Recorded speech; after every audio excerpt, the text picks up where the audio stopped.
1925-এ RSS যখন তৈরি হলো, আরএসএসটা তৈরি হলো এই রাজনীতির ক্যাঁচালের বাইরে বেরিয়ে, রাজনীতির বাইরে বেরিয়ে, বাধ্যবাধকতার বাইরে বেরিয়ে শুধুমাত্র হিন্দু সংগঠন তৈরি করা, একটা হিন্দু সংগঠন যা হিন্দুদেরকে সংগঠিত করবে। তাই নেতাজি, জিন্না এবং হিন্দু মহাসভা, সাভারকার এদেরকে খুবই কঠোর ভাষায় সমালোচনা করেছিলেন এবং জাতীয়তাবাদী, ভারতীয় জাতীয়তাবাদী সমস্ত নেতাই এই হিন্দু জাতীয়তাবাদের তীব্র বিরোধিতা সেই সময় করেছিল। কারণ একদিকে মুসলিম জাতীয়তাবাদ যেভাবে দেশকে, ভারত উপমহাদেশকে ক্ষতিগ্রস্ত করেছে, হিন্দু জাতীয়তাবাদ তার থেকে কিছু কম ক্ষতিগ্রস্ত করেনি। বিজেপি, এবিভিপি, বিশ্ব হিন্দু পরিষদ, সেবাভারতী, এরা বিভিন্ন জায়গায় সারা বছর নিজেদের মতো নিজেদের কাজ করে যাচ্ছে, কিন্তু তার একটা হিসেব তাদের আরএসএস এর কাছে দিতে হয়।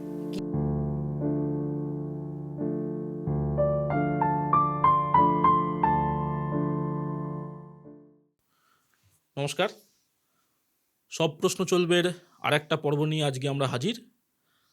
আজকে আমাদের আলোচনার বিষয়টা আরএসএস, অর্থাৎ রাষ্ট্রীয় স্বয়ংসেবক সংঘ।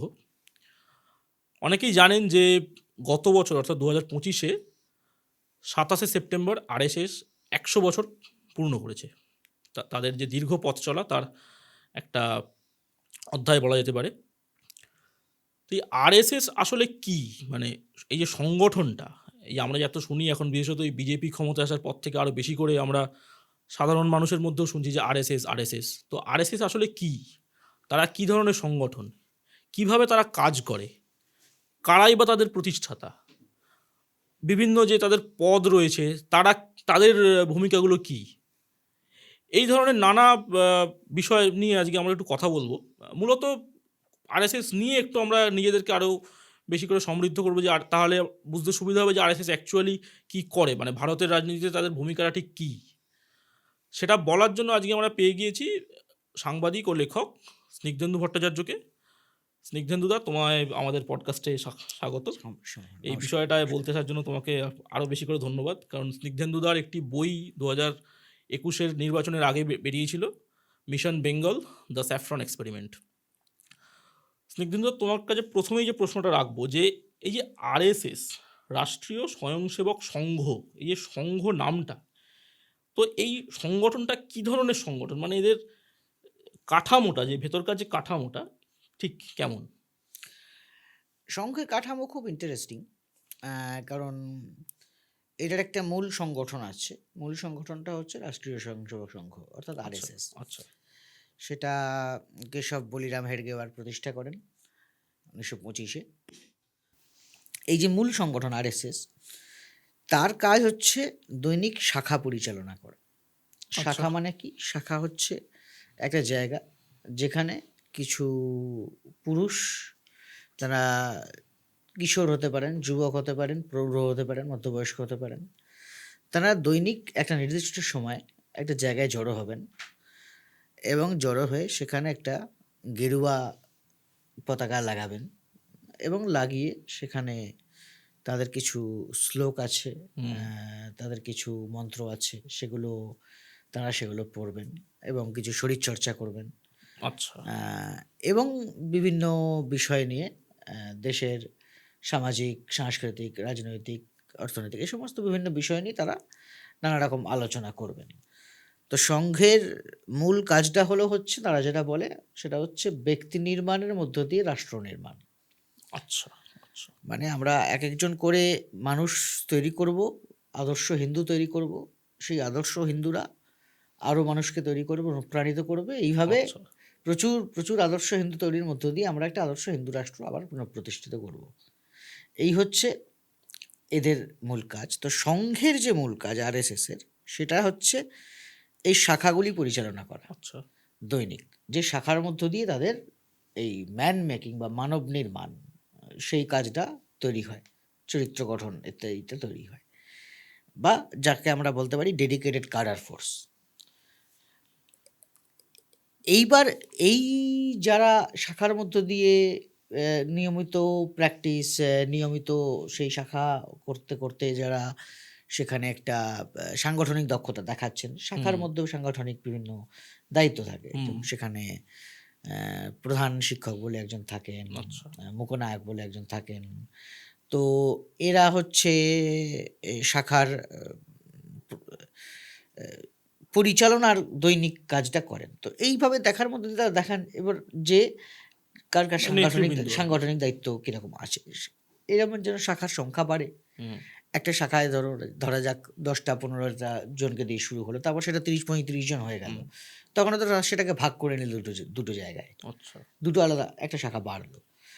এইভাবে যেমন শাখা একদিক থেকে বাড়ছে, তেমনি আবার এই যারা শাখার মধ্য দিয়ে যে স্বয়ংসেবকরা তৈরি হচ্ছেন, যে স্বয়ংসেবকরা সংঘের সংগঠক হিসেবে এগিয়ে আসছেন, তাদেরকে আবার বলা হচ্ছে বেরিয়ে গিয়ে নতুন কিছু সংগঠন তৈরি করতে।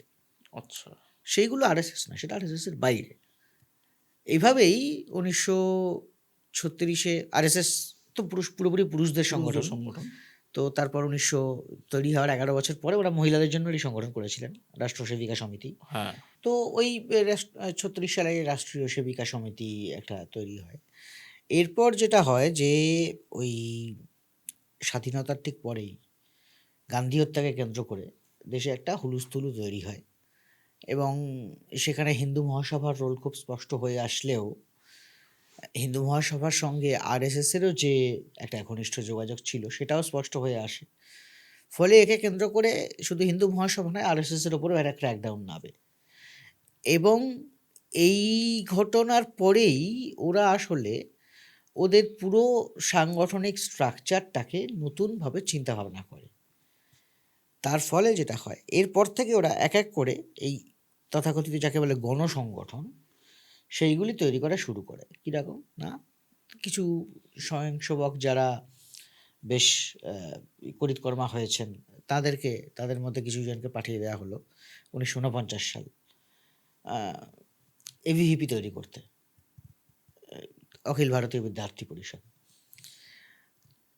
এরপর ৫১ সালে তারা আরও কিছু জনকে নিয়ে যে বলরাজ মাধবরা এভিভিপি তৈরি করেছিলেন তারাই আবার উদ্যোগ নিয়ে শ্যামাপ্রসাদ মুখার্জিকে ধরলেন, ভারতীয় জনসংঘ তৈরি করলেন। এটা হচ্ছে রাজনৈতিক সংগঠন।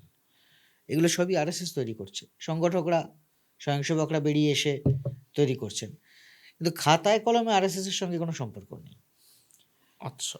ওরা তবে থেকেই এই পদ্ধতিটা শুরু করে যে একের পর এক তারা যে অন্যান্য কর্মকাণ্ডগুলো শুরু করে দৈনিক শাখা চালানোর পাশাপাশি, যারা দৈনিক শাখাতে আছেনই, থাকতে থাকতে যারা আরও বেশি ইনভলভড হয়ে যাচ্ছেন, যারা আরও বেশি সময় দিতে চাইছেন, তারা যাতে বেরিয়ে বিভিন্ন ফিল্ডে কাজ করতে পারেন আলাদা আলাদাভাবে, এই জন্য বিভিন্ন ফিল্ডের বিভিন্ন রকম গণসংগঠন তৈরি হচ্ছে। ছাত্র ফিল্ডে তৈরি হলো বিদ্যার্থী পরিষদ, রাজনীতির ফিল্ডে তৈরি হলো জনসংঘ, তারপর শ্রমিক ফ্রন্টে ওরা তৈরি করলো বিএমএস ১৯৫৩-৫৩ নাগাদ।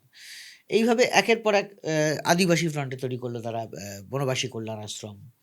এই সমস্ত এরা সব কিন্তু এগুলো সবই আরএসএসের লোকেরাই, সংঘেরই নির্দেশে তাদেরই স্বয়ংসেবকরা বেরিয়ে গিয়ে তৈরি করছেন, কিন্তু খাতায় কলমে আরএসএসের সঙ্গে কোনো সম্পর্ক থাকছে না। আচ্ছা। এই পদ্ধতিটা ওরা নেয়। যে সরস্বতী শিশু মন্দির যেগুলো উত্তরপ্রদেশ দিয়ে তারা শুরু করলেন, গোরক্ষপুর দিয়ে ১৯৫২-৫৩ সাল নাগাদ, সেগুলো সেইভাবেই, সেগুলো সবই যেন স্বতন্ত্র স্বাধীন প্রতিষ্ঠান, এইভাবে করা শুরু করেন তারা। এর উদ্দেশ্য ছিল একটাই, সেটা হচ্ছে যে ওরা প্রথম থেকেই জানতেন যে ওরা যে ধরনের কর্মকাণ্ড করছেন তাতে তারা আবার নিষেধাজ্ঞার সম্মুখীন হতে পারেন, তাদের ওপর আবার কখনো নিষেধাজ্ঞা আরোপ হতে পারে। তখন যাতে আরএসএসকে ব্যান করলেও আরএসএসের সমস্ত কর্মকাণ্ডকে আটকে না দেওয়া যায়, সেই জন্যেই বিভিন্ন রকম কর্মকাণ্ড তারা বিভিন্ন সংগঠন তৈরি করা শুরু করেন, যেগুলো সরাসরি সংঘের সঙ্গে খাতায় কলমে যুক্ত নয়। আচ্ছা। এইভাবেই জনসংঘই পরবর্তীকালে বিজেপিতে রূপান্তরিত হয়। হ্যাঁ। এইসব সংগঠনগুলো তাদের একটা মিনিমাম স্বাধীনতার স্তর আছে নিজেদের মধ্যে, কিন্তু এইসব সংগঠনগুলোই চালিত হয় সংঘের আদর্শ অনুযায়ী, সংঘের ভাবধারা অনুযায়ী এবং স্বয়ংসেবকদের দ্বারাই। এবং এই অধিকাংশ সংগঠনেই সংঘের তরফ থেকে অন্তত কেন্দ্রীয় স্তরে অন্তত একজন দুজন প্রতিনিধি থাকেন, একজন যারা সংঘের প্রতিনিধি, যে পদটা হচ্ছে অর্গানাইজিং সেক্রেটারি, ওরা বলে সংগঠন মন্ত্রী। যেমন আমাদের এখানে দিলীপ ঘোষ যখন প্রথম ইয়েতে ঢোকেন, রাজ্য রাজনীতিতে ঢোকেন। তার আগে তিনি ছিলেন হিন্দু জাগরণ মঞ্চের সংগঠন মন্ত্রী বা অর্গানাইজিং সেক্রেটারি। তারপর বিজেপিতে যখন উনি আসেন, বিজেপিতে তখন যিনি উনি ছিলেন, বোধহয় প্রচারক ছিলেন। হ্যাঁ, এই সংগঠন মন্ত্রী পদটা সবসময় একজন প্রচারকদের থাকে। প্রচারকরা কারা? প্রচারকরা হচ্ছেন যারা আরএসএসের হোল টাইমার। তো হোল এবং টাইমার, পরিবার থেকে বিচ্ছিন্ন, হ্যাঁ, পরিবার থেকেও কোনো তারা পরিবার থেকে বিচ্ছিন্ন। আরএসএস এর যারা প্রচারক হন তারা বিয়ে করেন না, মানে পরিবার থেকে বিচ্ছিন্ন থাকেন। এইখানে হয়তো আরএসএসটাই তাদের পরিবার। সম্প্রতি যেটা ঘটলো দিলীপ ঘোষের বিবাহ কেন্দ্র করে হ্যাঁ, একটা কারণ যে দিলীপ ঘোষ বিবাহ করতে পারলেন তার কারণ উনি আর প্রচারক ছিলেন না। ছিলেন না। এই ওদের সংঘের নিয়ম অনুযায়ী কেউ যদি এমএলএ বা এমপি হয়ে যান, হুম, তাহলে তাকে প্রচারক পদ ছেড়ে দিতে হয়। আচ্ছা আচ্ছা আচ্ছা। কিন্তু যতক্ষণ তিনি অন্যান্য বিভিন্ন সংগঠনে কাজ করছেন, বিজেপির তরফ থেকেই কাজ করছেন, মানে সংঘের তরফ থেকেই কাজ করছেন, তখন তিনি মানে যতক্ষণ না তিনি সরকারি কাঠামোর মধ্যে আসছেন ততক্ষণ আসছেন, তিনি ততক্ষণ সংঘের তিনি প্রতিনিধি হিসাবে অফিসিয়ালি কাজ করতে পারছেন। পারছেন। যেমন বিজেপিতে ওই অর্গানাইজিং সেক্রেটারি পদটা আছে, আচ্ছা, সেই পদটায় সবসময় সংঘের সংঘের একজন প্রচারক থাকেন। প্রচারক থাকবেন। যেমন আমাদের রাজ্যে অমিতাভ চক্রবর্তী, এর আগে বিদ্যুৎ মুখার্জি, এরা সব বিভিন্ন সময়, বিদ্যুৎ মুখার্জি সংঘের ছিলেন, তিনি বিজেপিতে ছিলেন না, কিন্তু সংঘের তরফ থেকে বিজেপির কাজকর্ম যখন দেখতেন তখন অমিতাভ চক্রবর্তী এখানে ছিলেন। তো এর বাইরে সুব্রতবাবু এখানে বিজেপিতে ছিলেন সাংগঠনিকভাবে। দিল্লিতে আমরা দেখেছি রামলাল বিজেপির কেন্দ্রীয় ভাবে, তার আগে কৃষ্ণগোপাল, এরা সবাই প্রচারক। প্রচারক। এবং এরা কিন্তু বিভিন্ন পদে, আজকে সংঘ তাকে আরএসএসে বিজেপিতে পাঠিয়েছে, দুদিন পরে তাকে সংঘ বিজেপি থেকে সরিয়ে নিয়ে গিয়ে বিশ্ব হিন্দু পরিষদে পাঠাতে পারে। যেরকম হিন্দু জাগরণ মঞ্চ থেকে দিলীপ ঘোষকে সরিয়ে নিয়ে তারা বিজেপিতে পাঠিয়েছিল। আবার যদি তারা মনে করেন, তাহলে তারা ইয়ে থেকে সরিয়ে নিয়ে, বিজেপি থেকে সরিয়ে নিয়ে কোনো প্রচারককে অন্য কোনো সংগঠনে পাঠিয়ে দিতে পারেন, সেবা ভারতীতে পাঠিয়ে দিতে পারেন, বিদ্যা ভারতীতে পাঠিয়ে দিতে পারেন। তো এই যে এতগুলো সংগঠন রয়েছে, এই সংগঠনগুলোর মধ্যে যোগসূত্র মেনটেন করেন হচ্ছে এই প্রচারকরা। আচ্ছা এদেরই সঙ্গে সেই অর্থে সম্মান সব থেকে বেশি। আচ্ছা। এবং যতই অন্যান্য গুরুত্বপূর্ণ পদাধিকারী থাকুন, সেই পদাধিকারীদের ওপরে প্রচারকদের ভূমিকা। প্রচারকরা নির্দিষ্ট দায়িত্বে থাকলেও, ধরুন রাজ্যের যে দায়িত্বে আছে, প্রচারকরা আসলে একটা অদ্ভুত সিস্টেম, যেটা অন্যান্য পার্টির সংগঠনের মধ্যে নেই। এই প্রচারকরা মূলত ওদের কেন্দ্রীয় সংগঠনের স্টাফ। আচ্ছা। কেন্দ্রীয় সংগঠন তাদেরকে বিভিন্নভাবে বিভিন্ন রাজ্য সংগঠন বা আঞ্চলিক সংগঠনে পাঠায়, এবং সেই আঞ্চলিক প্রত্যেকটা সংগঠনের নিজস্ব কাঠামো থাকলেও প্রচারক সেই আঞ্চলিক কাঠামো এবং কেন্দ্রীয় কাঠামো এদের মধ্যে মেলবন্ধনটা রাখেন। শুধু তাই নয়, এই যে এতগুলো সংগঠন রয়েছে প্রত্যেক অঞ্চলের মধ্যে, প্রত্যেক এলাকার মধ্যে, সেই সংগঠনগুলোর মধ্যেও পারস্পরিক সমন্বয় এবং মেলবন্ধনের কাজটা প্রচারকরাই করেন, কারণ তারা হোল টাইমার, তাদের ফ্যামিলি নেই, কিছু নেই, সংঘটাই তাদের একমাত্র কাজ। মানে পিছুটান নেই, সোজা কথা বলতে তাদের কোনো পিছুটান নেই, একমাত্র সংঘটাই তাদের সংঘটাই কাজ। তারা থাকেন সংঘের কার্যালয়ে, তারা ঘোরেন সংঘের গাড়িতে, তারা কোথাও গেলে থাকেন সংঘের কার্যালয়ে অথবা কোনো স্বয়ংসেবকের বাড়িতে। সংঘের বাইরে তাদের কোনো জীবন নেই। আর এই যে একটা কথা যেটা আরএসএস সম্পর্কে ইদানিং আরও বেশি শোনা যাচ্ছে, যে আরএসএসের কোনো রেজিস্ট্রেশন নাকি নেই। এই যে একটা অভিযোগ বিরোধীরাও তুলে থাকেন যে আরএসএস কোনো রেজিস্টার্ড সংগঠন নয়, তারপরেও এত বছর ধরে যে কাজ করে যাচ্ছে, এবং এই যে নানাভাবে তুমি যেরকম বললে যে নানাভাবে তারা ছড়িয়ে রাখে নিজেদেরকে, যাতে তাদের কর্মকাণ্ডগুলো কোনো না কোনোভাবে একটা উৎসরণ ঘটে তার। এই জায়গাটা, এই বিতর্কটার কেন্দ্রে ঠিক কী? এই যে রেজিস্ট্রেশনের যে বিতর্কটা, এটার কেন্দ্রে ঠিক কী রয়েছে? ওরা রেজিস্টার করাননি কারণ ওরা নিজেদেরকে ক্লেম করছেন যে ওরা একজন বডি অফ ইন্ডিভিজুয়ালস। আচ্ছা। তো ইনকাম ট্যাক্সের আওতায় সেরকম একটা অপশান আছে, বডি অফ ইন্ডিভিজুয়ালস, যার মধ্যে দিয়ে সেটা ট্রাস্ট রেজিস্ট্রেশন বা ইত্যাদি কোনো রেজিস্ট্রেশন না করেও তারা কাজ করতে পারেন। এখন এই আইনি বিষয়গুলো, তারা ট্যাক্স দিচ্ছেন কি দিচ্ছেন না, তারা ট্যাক্স ইভেড করছেন কি করছেন না, এই সূক্ষ্ম বিষয়টা নিয়ে আমার অতটা ধারণা নেই। সেটা হয়তো যারা আইনি বিষয়ে অভিজ্ঞ তারা বলতে পারবেন। তবে আমি যেটা বলতে পারি যে কাঠামোগত দিক থেকে এটা ওরা সবসময়ই রাখেন, এই যে সংগঠনগুলোর মধ্যে দিয়ে চালান তাদের অনেকগুলো কিন্তু রেজিস্টার্ড, হুম এবং তাদের বহু এনজিওই মানে এনজিও ফরম্যাটে এনজিও হিসেবে, নন প্রফিট হিসেবেই রেজিস্টার্ড, এবং তাদের অনেকেরই ফরেন ডোনেশন রিসিভ করার সার্টিফিকেশনও আছে, যে জন্য সংঘের এই সমস্ত সংগঠনগুলো তারা বাইরে থেকে, বিদেশ থেকে বিপুল পরিমাণ টাকা টাকা তুলতে পারে হুম বাইরের তাদের সমর্থকদের থেকে। এর মধ্যে ওদের যেটা শিক্ষা, স্কুল চালানোর যে সংগঠনটা, বিদ্যাভারতী, অখিল ভারতীয় শিক্ষা সংস্থান, সংক্ষেপে বিদ্যাভারতী বলা হয়, বিদ্যাভারতী চালায় সরস্বতী শিশু মন্দির, সারদা শিশু মন্দির, এই সমস্ত RSS এর স্কুলগুলো। তো তারাও তো দেশের বাইরেও তারা তাদের শাখা খুলেছে। নেপালে তারা স্কুল চালায়, কিন্তু আমেরিকাতে তারা একটা ইউনিট খুলেছে, সেখানে কোনো স্কুল চালাতে নয়, সেই ইউনিটটা খোলার মূল লক্ষ্যই হচ্ছে এখানে স্কুলগুলো টাকার জন্য ওখানে থেকে ফান্ড জোগাড় করা। যেমন একল বিদ্যালয় একটা এত বড় প্রজেক্ট, ওই একজন মাত্র শিক্ষক বা শিক্ষিকা, তিনি প্রচুর স্কুলে, মানে তিনি এক একটা গ্রামে 25 জন 30 জন করে ছাত্রকে ফ্রিতে কোচিং দেন।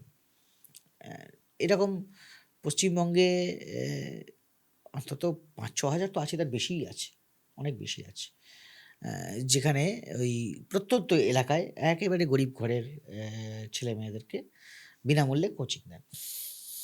এখন সংঘের কোনো কাজই তো ছাড়া নয়, আদর্শগত প্রচার ছাড়া নয়। তো কোচিং দেন, কোচিংয়ের পাশাপাশি তাদেরকে তারা জয় শ্রীরাম বলতে শেখান, কোচিংয়ের পাশাপাশি তারা হনুমান, রাম, এই সমস্তকে কেন্দ্র করে ভারত মাতা কি জয়, ভারত মাতা কি জয় শব্দটা তো বিজেপির একটি রাজনৈতিক স্লোগান হিসেবেই আসে।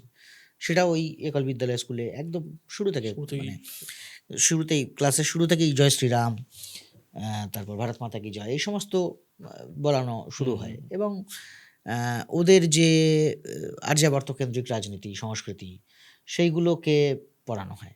তো এই যে এত স্কুল চালানো হয়, ফ্রিতে পড়ানো হয়, এই যারা পড়ান এক একটা স্কুল চালাতে, এগুলো একদমই বাচ্চাদের জন্য গরিব এলাকায়।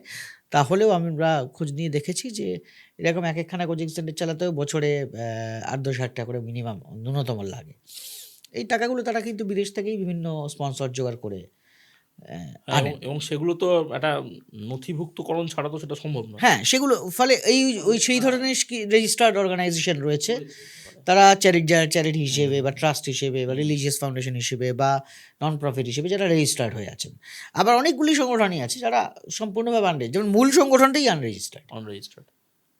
তো ধরো RSSকে নিয়ে তুমি ইতিহাসের দিকটা যেহেতু বললে, আমি ইতিহাসের দিকটা ধরেই একবার একটা প্রশ্ন করে নিই, যে RSSকে নিয়ে একটা তীব্র অভিযোগ আমাদের এখানকার মানুষজনেরা থাকে, যে বিশেষত বিরোধী পক্ষের যারা রাজনীতি করেন আর কি, বামপন্থী বা কংগ্রেসি রাজনীতি, যে স্বাধীনতা সংগ্রামে RSSের কোনো প্রত্যক্ষ অবদান নেই। তো RSSের যে স্বাধীনতা সংগ্রামে অবদান নেই, তার প্রামাণ্য ইতিহাস তাই বলছে, সরাসরি নেই। এদিকে আবার আমরা দেখেছি যে স্বাধীনতার পরে যখন দাদরা নগর হাভেলিতে যখন পর্তুগিজ বিরোধী সংগ্রাম হয়েছে, সেখানে আবার RSSের সেবকরা যোগ দিয়েছেন। এই বৈপরীত্যের জায়গাটা তুমি যদি একটু ব্যাখ্যা করো।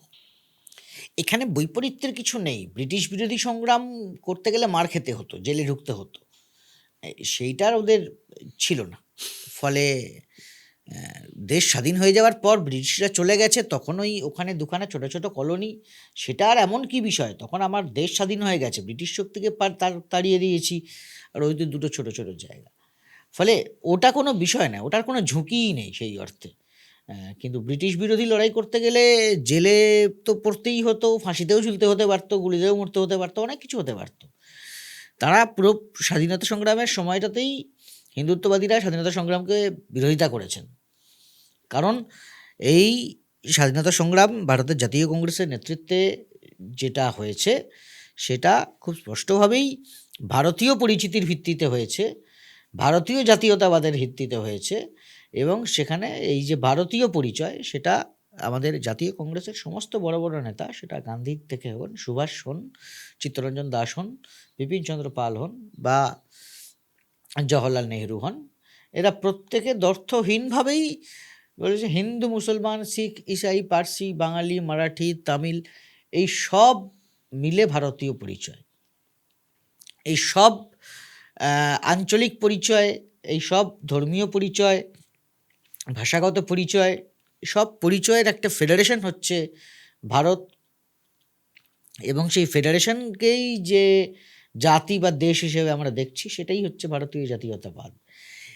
এইটাকেই তো তারা মানতে চায়নি। তারা ভারতকে শুধু হিন্দুদের দেশ হিসেবে বলতে চেয়েছে, তারা মুসলিম এবং খ্রিস্টানদেরকে বহিরাগত বলে দেশ থেকে তাড়াতে চেয়েছে, অন্তত দ্বিতীয় শ্রেণীর নাগরিক হিসেবে বানিয়ে রাখতে চেয়েছে। ফলে তারা স্বাধীনতা সংগ্রামের বিরোধিতা করেছে। যখন এখানে 1939-40 এইসব সময় নাগাদ 38 সুভাষ যখন দেশের সেনাবাহিনী গড়ির চেষ্টা করছেন, দেশের স্বাধীনতা সংগ্রামের জন্য লড়ার জন্য রিক্রুটমেন্টের চেষ্টা করছেন, তখন তো সাভারকার ব্রিটিশ আর্মিতে হিন্দুদেরকে রিক্রুট করার জন্য কাজ করেছিলেন। কেন? কারণ ব্রিটিশ আর্মিতে হিন্দুরা গিয়ে কাজ করে যুদ্ধ শিখে আসবে, তারপর দেশে ফিরে মুসলিমদের সঙ্গে যুদ্ধ করবে। তো ভারতের স্বাধীনতা সংগ্রামের যে আকাঙ্ক্ষা, আশা এবং চাহিদা এবং মূল প্যাশন, সেটার সঙ্গে পুরোপুরি সাংঘর্ষিক প্রথম থেকেই এদের চিন্তাভাবনা। তাই নেতাজি, জিন্না এবং হিন্দু মহাসভা, সাভারকার এদেরকে খুবই কঠোর ভাষায় সমালোচনা করেছিলেন। এবং জাতীয়তাবাদী, ভারতীয় জাতীয়তাবাদী সমস্ত নেতাই এই হিন্দু জাতীয়তাবাদের তীব্র বিরোধিতা সেই সময় করেছিল। কারণ একদিকে মুসলিম জাতীয়তাবাদ যেভাবে দেশকে, ভারত উপমহাদেশকে ক্ষতিগ্রস্ত করেছে, হিন্দু জাতীয়তাবাদ তার থেকে কিছু কম ক্ষতিগ্রস্ত করেনি। তো সেই কারণে গোটা স্বাধীনতা সংগ্রামের পর্যায়টাতে আমরা দেখি আরএসএস 1925 থেকে 1947, এই 22 বছর এদের কোনো ভূমিকা নেই। ব্রিটিশরা চলে যাওয়ার পর ওরা যেটুকু লাফালাফি করার করেছে। তো মানে আরএসএস এর যে উৎপত্তিটা, মানে 1925-এ, তার আগে থেকে আমরা জানি একটা হিন্দুত্ববাদী রাজনীতি ছিল। মানে হিন্দুত্ব ব্যাপারটা তো তারা অনেক আগে থেকেই মানে মূল স্রোতের রাজনীতিতে ছিল। তো যে 1925-এ একটা আরএসএস এর মতো একটা সংগঠন তৈরি করতে হলো কেন? মানে এই তার আগে ধরো হিন্দু মহাসভা তার আগে থেকে কাজ করছে, হিন্দু মহাসভা রাজনৈতিকভাবে খুব সক্রিয় ছিল। তো আরএসএস এর মতো এরকম একটা সংগঠন 1925 সালে ঠিক কোন প্রেক্ষাপটে তৈরি হলো? কারণ আমরা জানি তার কিছুদিন আগে খিলাফত আন্দোলনের মতো একটা আন্দোলন এখানে হয়েছিল আর কি। এই জায়গাটা একটু যদি বলো। সত্যি কথা বলতে, যদি হিন্দু জাতীয়তাবাদের ইতিহাস দেখি বা হিন্দুত্ববাদী রাজনীতির ইতিহাস দেখি, তাহলে সেটা আমরা দেখব 1870-80 এই সময় থেকে আস্তে আস্তে দানা বাঁধছে এবং মূলত বাংলায় দানা বাঁধছে। আমরা যদি ভারতবর্ষে জাতীয়তাবাদের ইতিহাস দেখতে চাই, স্বাধীনতা স্পৃহার ইতিহাস দেখতে চাই, তাহলে আমরা একদম শুরুটা পাবো 1840-এর দশকে। সম্ভবত তারও আগে একটা ছোট স্ফুলিঙ্গ দেখা গিয়েছিল, সেটাকে দেখে আমরা জাতীয়তাবাদ বলতে পারি না। কিন্তু রামমোহন যখন চিঠিতে ওই ইকোনমিক ড্রেন থিওরিকে প্রথম দেখান, যে ব্রিটিশরা কিভাবে ভারতের সম্পদ লুট করে নিয়ে যাচ্ছে, কিন্তু রামমোহনের চিঠিটা তো সেভাবে বাইরে সাধারণের জন্য নয়, ওটা তো ব্রিটিশ অথরিটিকে পাঠানোর চিঠি ছিল। কিন্তু পরবর্তীকালে 40-এর দশক থেকে মহারাষ্ট্রের পাণ্ডুরাং ভাইরা, দাদাভাই নাওরাজি, এরা এই ইকোনমিক ড্রেন থিওরিটাকে খুব স্পষ্টভাবে তুলে ধরেন। এবং এইরা কিন্তু একদম শুরুতেই দেখান যে ভারতে ব্রিটিশ শাসন যা করেছে সেটাই হচ্ছে প্রকৃত লুট। কারণ ওরা এসে ওদের বাজার বানানোর জন্য, ওদের পণ্য এখানে বিক্রি করার জন্য, এখানকার যে ভারতের যে নিজস্ব ইয়ে ছিল, উৎপাদন পরিকাঠামো ছিল, সেটা বস্ত্র থেকে শুরু করে বিভিন্ন ক্ষেত্রে যে নিজস্ব শিল্প পরিকাঠামো ছিল, সেগুলো করে ভেঙে দিয়েছে। নিজস্ব বাজার ছিল, ভারতের বাজার ছিল এবং উৎপাদন ছিল, সেই উৎপাদনটাকে ওরা ভেঙেছে। ভারতের উৎপাদন পরিকাঠামো শিল্পটাকে ওরা ভেঙে নিজেদেরটাকে এখানে বসিয়েছে। এবং তারা এটাও দেখিয়েছেন যে তার আগে যারা ভারতে এসছেন বাইরে থেকে, তারা খুব সামান্যই এসে লুট করে চলে গেছেন। অধিকাংশই তারা এসছেন, এসে এই দেশটাকেই নিজের দেশ বানিয়ে নিয়েছেন। তারা এই দেশে সম্পদ বৃদ্ধিতে সাহায্য করেছেন। তারা যা সম্পদ করেছেন তা তো এদেশেই থেকেছে, তারা তো দেশ থেকে বার করেননি। মানে আমি মুঘলদের কথা বলছি। বাবর থেকে শুরু করে যারা যারা এসছেন এখানে, তারা তো কেউ এখান থেকে সম্পদ দেশের বাইরে পাচার করেননি, তারা ভারতকেই সমৃদ্ধ করেছেন। কিন্তু এরা ব্রিটিশরা এলো এবং ভারতের সম্পদ দিয়ে ব্রিটেনকে সমৃদ্ধ করা শুরু করলো। এইটা ওই 1840-এর দশকে মারাঠি বুদ্ধিজীবীরা প্রথম দেখাতে শুরু করেন, মারাঠি ন্যাশনালিস্টরা। এরপরেই কিন্তু 1850-60 থেকে আমরা বাংলাতেও এই প্রবণতা দেখি আস্তে আস্তে, যে এই বিষয়গুলো তুলে ধরা হচ্ছে, এই লুটের বিষয়টি। এবং 1960-70-এর দশকে, 70-এর দশকের শুরুর দিকে আমরা বঙ্কিমের লেখাতেও এই দিকটি পাচ্ছি। 1870-এর শুরু থেকে আমরা বঙ্কিমের লেখাতেও এই কথাটি পাচ্ছি, যেখানে বঙ্কিম তখন বলছেন যে পাঠানরা তো বাংলার শত্রু নয়, পাঠানরা তো বাংলায় এসে স্বাধীনভাবে বাংলার কাজ করছে, বাংলাতেই থাকছে, বাংলার টাকা দিল্লিতে পাঠাচ্ছে না। বাংলার শত্রু মুঘলরা। কেন? কারণ মুঘলরা বাংলার টাকা নিয়ে গিয়ে দিল্লি আগ্রায় ব্যবহার করছে। অর্থাৎ বঙ্কিম কিন্তু তখন জাতীয়তাবাদকে দেখছেন বাঙালি জাতীয়তাবাদী হিসেবে। তো এবং বঙ্কিম সেখানে গর্ববোধ করছেন যে বাঙালি রাজারা কিভাবে গিয়ে বিহার উড়িষ্যা দখল করেছেন, দক্ষিণ পূর্ব এশিয়ায় গিয়ে কিভাবে দখল করেছেন। অর্থাৎ বাঙালি হিন্দু রাজা যখন গিয়ে বিহারের কোনো হিন্দু রাজা বা উড়িষ্যার কোনো হিন্দু রাজাকে হারিয়ে দখল করছেন, বঙ্কিম তাতে গর্বই বোধ করছেন। সেটা পুরোপুরি বাঙালি জাতীয়তাবাদ, সেখানে কোনো হিন্দু জাতীয়তাবাদ নেই। কিন্তু এর পরবর্তীকালে ওই 75, 76, 77, 78 থেকে আস্তে আস্তে বঙ্কিমের মধ্যে এই ঝোঁকটা আসতে থাকে। এর মাঝখানে বেশ কিছু ঘটনা ঘটে। তার মধ্যে একটা অন্যতম ঘটনা ছিল হচ্ছে ইউরোপীয়রা তারা ক্রমাগতভাবে খুঁজে খুঁজে বার করতে থাকে যে পুরনো ইতিহাসে মুঘলরা বা এই সময়কার সময় মুসলিম স্ক্রিপচারে হিন্দু বিরোধী কী কী কথা কোথায় কোথায় আছে, সেগুলোকে বার করে ওরা সংকলন করে করে ছাপতে শুরু করে। তার কারণ কি? কারণ এই যে নব্য ইংরেজি শিক্ষিত একটা বাবু সমাজ এখানে তৈরি হচ্ছিল, তারা যুক্তিবাদের দ্বারা প্রভাবিত হচ্ছিল এবং তারা ব্রিটিশ শাসনের যে দ্বিচারিতা সেগুলোকে তারা তুলে ধরছিল। তারা দেখছিল যে ব্রিটিশরা মুখে এক কথা বলছে, তারা ব্রিটিশরা যে সভ্যতার কথা বলছে, তারা সেটা এখানে এসে আসলে খাতায় কলমে দেখাচ্ছে না। এই দ্বিচারিতাকে তারা যখন তুলে ধরা শুরু করে, তখন ব্রিটিশরা ভাবে যে তাহলে তোদেরকে দেখায় যে মুসলমানরা কত খারাপ।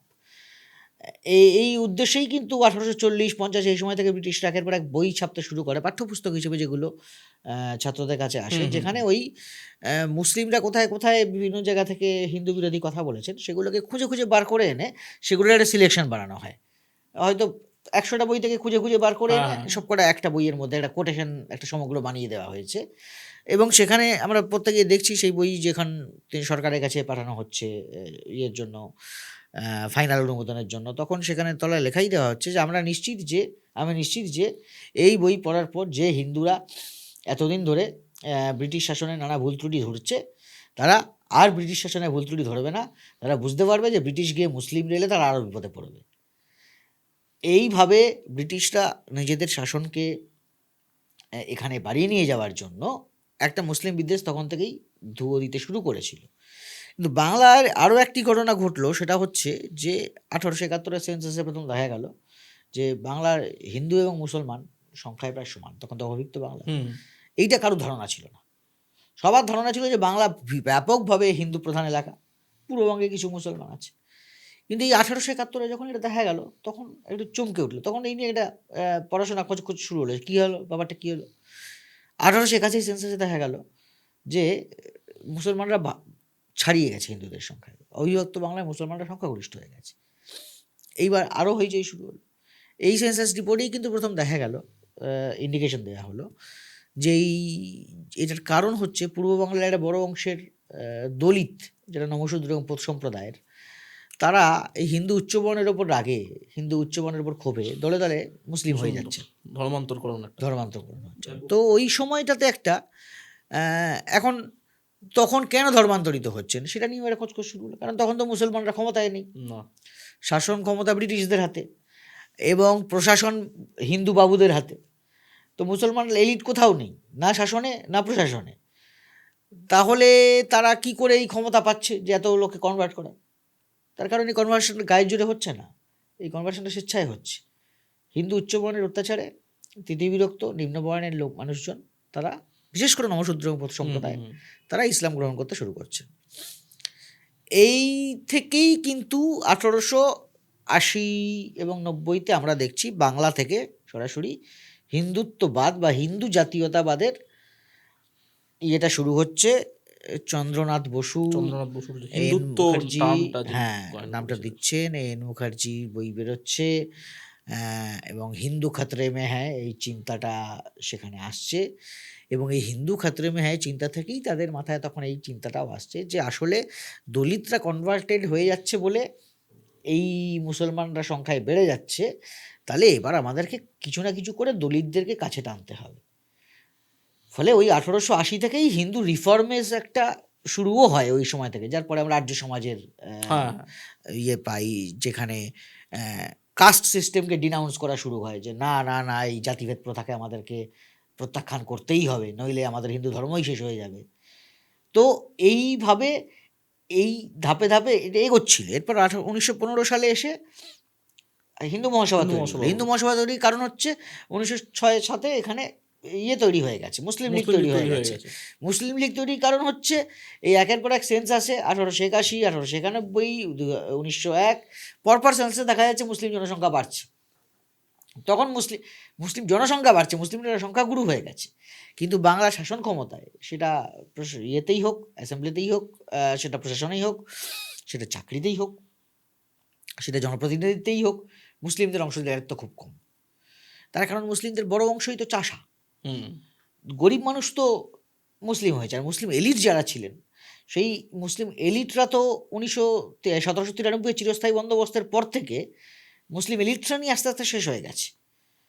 ফলে ওই সময় যখন 1901 মুসলমান একের সেন্সাসের পর থেকে বিশেষ করে 1906-7 থেকে যখন মুসলিম লীগ আসার পর থেকে যখন শুরু হলো যে প্রপোর্শনাল ইয়ে দিতে হবে, আমাদের যার জনসংখ্যায় যার যা শেয়ার, সেই অনুযায়ী তাদেরকে আসন দিতে হবে, সেই দাবিটা যখন শুরু হলো, সেটা থেকেই কিন্তু একদিকে মুসলিম জাতীয়তাবাদ এবং আরেকদিকে হিন্দু জাতীয়তাবাদ, এই দুটো রাস্তা আলাদা হয়ে গেল, সেপারেট হওয়া শুরু হলো। এখন হিন্দু মহাসভা 1915 সালে যখন তৈরি হলো, হিন্দু মহাসভা কিন্তু রাজনীতির মধ্যে ছিল। হিন্দু মহাসভার যারা নেতা বা মুসলিম লীগেরও তখন যারা নেতা ছিলেন, এরা সবাই কিন্তু কংগ্রেসের অংশ ছিল। তখন কংগ্রেসের মধ্যে হিন্দু মহাসভা, মুসলিম সবাই থাকতে পারতো, বামপন্থীরাও থাকতেন, কংগ্রেসের মধ্যেই থাকতেন। কিন্তু বামপন্থীরা তখনও আসেননি, আর একটু পরে আসছেন, হ্যাঁ, আর 1 দশক পরে আসছেন। কিন্তু ওই 1925-এ আরএসএস যখন তৈরি হলো, আরএসএসটা তৈরি হলো এই রাজনীতির ক্যাঁচালের বাইরে বেরিয়ে, রাজনীতির ইয়ের বাইরে বেরিয়ে, বাধ্যবাধকতার বাইরে বেরিয়ে শুধুমাত্র হিন্দু সংগঠন তৈরি করা, একটা হিন্দু সংগঠন যা হিন্দুদেরকে সংগঠিত করবে দীর্ঘমেয়াদী। এই হিন্দু সংগঠনের কথা স্বামী শ্রদ্ধানন্দ বলছিলেন, এই আমাদের এখান থেকেই শুরু হয়েছিল, চন্দ্রনাথ বসু এবং ইত্যাদি আলোচনা থেকেই এই বিষয়গুলো আসে যে তাহলে হিন্দু খতরে মে হ্যায়, তাহলে হিন্দুকে বিপদে আছে, হিন্দুকে বাঁচাতে গেলে হিন্দুদের সংগঠন চাই, নিজস্ব সংগঠন, যে সংগঠন শুধু হিন্দুর কথা ভাববে। এবং এই ধরনের নানা রকম হিন্দু সংগঠন উদ্যোগ সে সময় নেওয়া হচ্ছিল। তারই একটি এসে দাঁড়ায় রাষ্ট্রীয় স্বয়ংসেবক সংঘ, যেটা সম্পূর্ণভাবেই রাজনীতি থেকে নিজেকে দূরে রাখে, যাতে কোনো রকম ব্রিটিশ শক্তির চাপে তাকে পড়তে না হয়। হিন্দু মহাসভাও রাজনীতির মধ্যে ব্যাপকভাবেই ছিল, কিন্তু আস্তে আস্তে তারাও ব্রিটিশ বিরোধী অবস্থান থেকে সরে আসে। কারণ তাদের মূল লক্ষ্য হয় যে কোনো ধরনের প্রকারেণ মুসলিমদেরকে সাইডলাইন করা। তো ফলে এই হিন্দু জাতীয়তাবাদী রাজনীতি, সেটা হিন্দু মহাসভাই হোক, যার খানিকটা হলেও রাজনৈতিক যোগাযোগ ছিল, আর আরএসএসই হোক, যা সম্পূর্ণভাবেই নিজেকে রাজনীতি থেকে দূরে রাখেছিল স্বাধীনতার আগে পর্যন্ত। ঠিক স্বাধীনতার পর যখন আর সেই মার খাবার ভয় নেই, তখনই তারা কিন্তু আস্তে আস্তে রাজনীতির থেকে শুরু করে সমস্ত জায়গাগুলোতে নিজেদের লোক দিয়ে নিজেদের সংগঠন তৈরি করা শুরু করলো, কিন্তু মূল সংগঠনটাকে বাইরে রেখে। মূল সংগঠনের কাজ হচ্ছে আমার মগজ ধোলাই, সেই ম্যান মেকিং, ওরা বলে ম্যান মেকিং, মানব নির্মাণ, আমাদের হুম হুম দৃষ্টিভঙ্গিতে মনে হয় মগজ ধোলাই। তো এখন সেইটাই হচ্ছে আরএসএস এর মূল কাজ, শাখা চালানো। শাখা চালানো।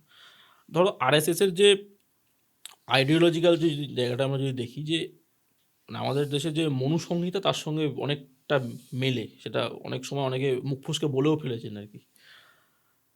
সেখানেই এই যে বৃহৎ সংঘ পরিবার, সেখানে আমরা দেখছি যে তুমি একটু আগে তার নামও করলে কিছুক্ষণ আগে, যে 36 সালে হয়েছিল রাষ্ট্র সেবিকা সমিতি। এছাড়া ধরো বিশ্ব হিন্দু পরিষদেরও নিজস্ব নারী বাহিনী আছে, দুর্গা বাহিনী যেটা। তো এই নারীদের একটা আলাদা সংগঠন, এইটার প্রশ্নে এই ধরনের সামাজিক সংস্কৃতি যে আন্দোলনে নারী সংগঠনের ভূমিকাটাকে আরএসএস কীভাবে দেখে? এই যে আরএসএস একটি সম্পূর্ণ পুরুষদের সংগঠন, হুম বাংলাদেশের জামাতি ইসলামীও একটা সম্পূর্ণ পুরুষদের সংগঠন, কোনো মহিলা নেই। আচ্ছা ওদেরও কিন্তু মহিলা শাখা একটা আছে, আচ্ছা তেমনি এদেরও আছে। এর কাজটা কি? আরএসএস এর মহিলা শাখার মূল কাজ হলো মহিলাদেরকে বোঝানো ভারতীয় সংস্কৃতিতে মহিলাদের কাজ সংসার সামলানো। আচ্ছা মা, মাই হচ্ছে তাদের রূপ, হুম এবং তিনি মা হিসেবে বাড়িতে তার বাচ্চাকে পালন করবেন, সংসারকে ধরে রাখবেন, বেঁধে রাখবেন। তার বাইরে সমাজের অন্যান্য ক্ষেত্রেও মা হিসেবেই দায়িত্ব পালন করবেন, কোথায় কে অসুখী রয়েছেন সেটার খোঁজ নেবেন, এবং পারলে সময় সুযোগ পেলে বিভিন্ন সংগঠনও করবেন। সংগঠন কেন করবেন? সেটাও করবেন মূলত এই যে ভারতীয় পরিবার সংস্কৃতি, বৃহৎ যৌথ পরিবার সংস্কৃতি, এই যৌথ পরিবার সংস্কৃতি এবং প্রাচীন ভারতীয় অভ্যেস তো না, ওরা বলে সংস্কৃতি, সংস্কার, এই সংস্কারগুলো যাতে ছোটদের মধ্যে, পরবর্তী প্রজন্মের মধ্যে জারিত হয়, সেটাই হচ্ছে মায়েদের মূল ভূমিকা। কারণ মায়েরাও ম্যান মেকিংই তো করছেন, বাচ্চাদের বড় করছেন। হুম তো সুতরাং এই সংস্কার যদি মায়েদেরকে মধ্যে চালিত করা যায়, তাহলে মায়েদের মধ্য দিয়ে ওই সংস্কার আবার পরবর্তী প্রজন্মের মধ্যেও আসবে।